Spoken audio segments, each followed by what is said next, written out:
बड़ी अच्छी पंक्तियां हैं कि देर हुई आने में उनको, शुक्र है फिर भी आए तो, आस ने दिल का साथ न छोड़ा, थोड़ा हम घबराए तो। दीपक आनंद जी जो कि विधायक हैं, एमपीपी हैं, आइए आपका स्वागत।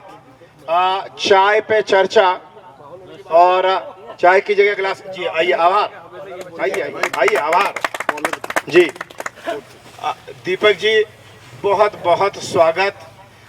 एक कमी जैसे खल रही थी कि कोई सरकारी प्रतिनिधि, मतलब चाहे कनाडा की सरकार हो चाहे ओंटारियो की सरकार हो, तो यहाँ लग रहा था कि, लेकिन आप दोनों देशों का प्रतिनिधित्व एक तरह से करते हैं, भारत से आते हुए भारत का, और यहाँ पर आपको लोगों ने इलेक्ट किया है, आपको चुनाव में जिताया है, जो कंजर्वेटिव पार्टी का भी प्रतिनिधित्व करते हैं और जहां मौका मिलता है बहुत अच्छी हिंदी बोलते हैं।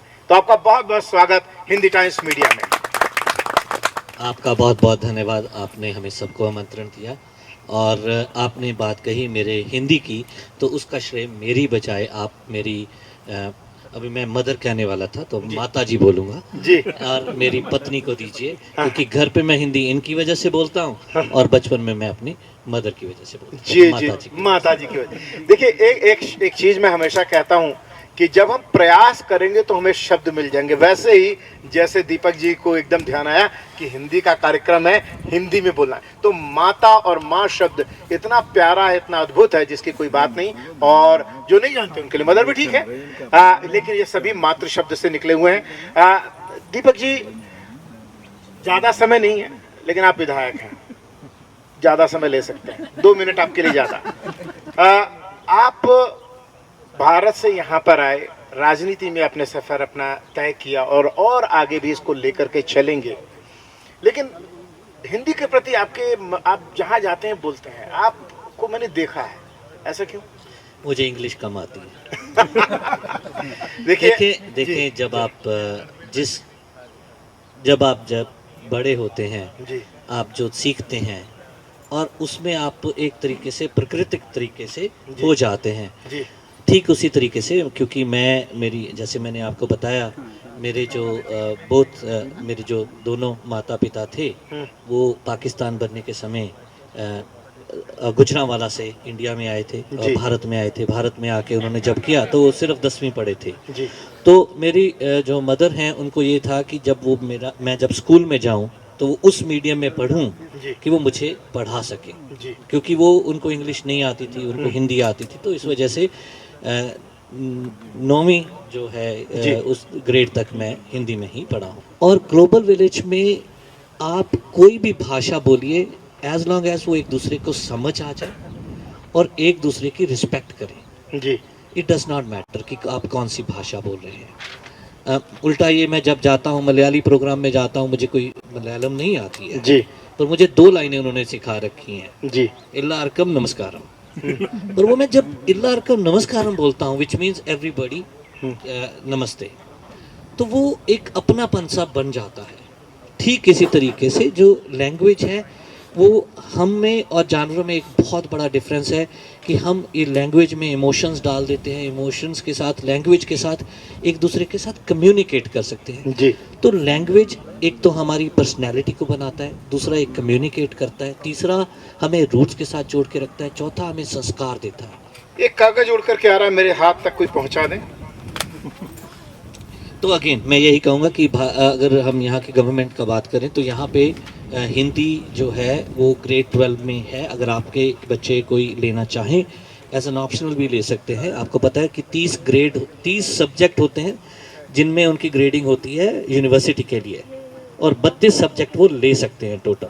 पर अगर आपको ये चाहते हैं, आपके दिल में उमंग है कि आपने गवर्नमेंट की जो सपोर्ट स्ट्रक्चर है उसके थ्रू अगर हिंदी सिखानी है या कोई भी मातृभाषा आपकी है उसमें, अगर आप चेक कर लीजिए अगर वो इंक्लूडेड है, पंजाबी इंक्लूडेड है ऑलरेडी, तो आप वो सिखा सकते हैं और वो यूनिवर्सिटी के में आपकी बाधा भी नहीं होगी। जी, मैं चाहूँगा दीपक जी, आप एक हिंदी टाइम्स की जो पत्रिका है हमारी, और हमारा सौभाग्य कि हमारे साथ में आप मौजूद हैं, और इस पत्रिका के संदर्भ में मुझे ये आपको लॉन्च करनी है आपके कर कमलों के द्वारा।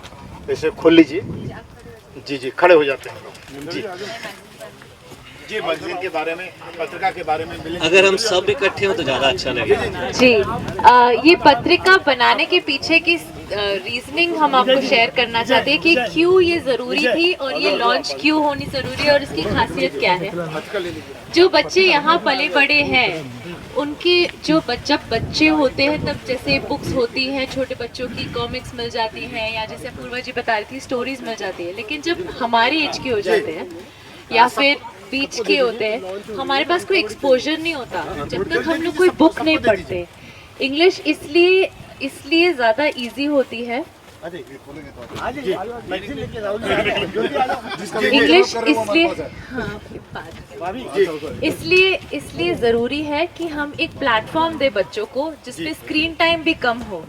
आप समझ सकते हैं अगर हम स्क्रीन टाइम देते हैं बच्चों को तो उनकी आंखें भी खराब होती हैं। आप वो छोड़ के उनको एक ऐसी मैगजीन दे जिनसे वो अपने संस्कार भी सीखें, हिंदी लिखना पढ़ना भी सीखें और हम इनमें कॉलम्स भी बनाएंगे बच्चों के लिखने के लिए, तो ये एक्सपोजर देने के लिए भी है। तो मैं रिक्वेस्ट करूंगी दीपक आनंद सर से, उनकी वाइफ से, ये मेरे से पहले बनवाने से पहले पूछते ना कि ये हमारी लॉन्च करते हैं और दीपक जी को चला के हिंदी में बोलते बनाने से पहले दिखाना था और- कि देखो ये समुद्र की आवाज़। और इस मैगजीन की खासियत ये है कि ये नॉर्थ अमेरिका की पहली हिंदी मैगजीन है। दीपक जी, इस पत्रिका के साथ में ये जो पत्रिका का अंक है ये बड़ा स्पेशल अंक है। होता नहीं लेकिन परमात्मा सब कुछ करा देता है, वो कराने में है। जी जी जी, ये सबसे पहले आप लोग सबसे पहला मुख पृष्ठ देखिए हिंदी में। देखिए मैं सहयोग कर दूं, खींच लीजिए जी। मैं विचार कर रहा था क्योंकि जी ये है पत्रिका आपकी, जी जी जी ये रहा जी। और इस पत्रिका के अंदर में जी जी, इस पत्रिका की खासियत यह है कि इस पे इसके मुख पृष्ठ पर जो चित्र देख रहे हैं भारत के संविधान में ये चित्र मौजूद है, इस लिहाज से है। और आजकल हिंदू शब्द का मतलब ऐसा नहीं कि कोई उपयोग नहीं करता है या हिंदू शब्द बोलने से कोई डरते हैं, सभी लोग मौजूद हैं यहाँ पर। लेकिन राम राज्य में शायद हिंदू शब्द था भी नहीं, लेकिन अवधारणा वहीं से निकलती है कि जहां पर कहा जाता है कि दैहिक दैविक भौतिक तापा राम राज्य काहू नहीं व्यापा।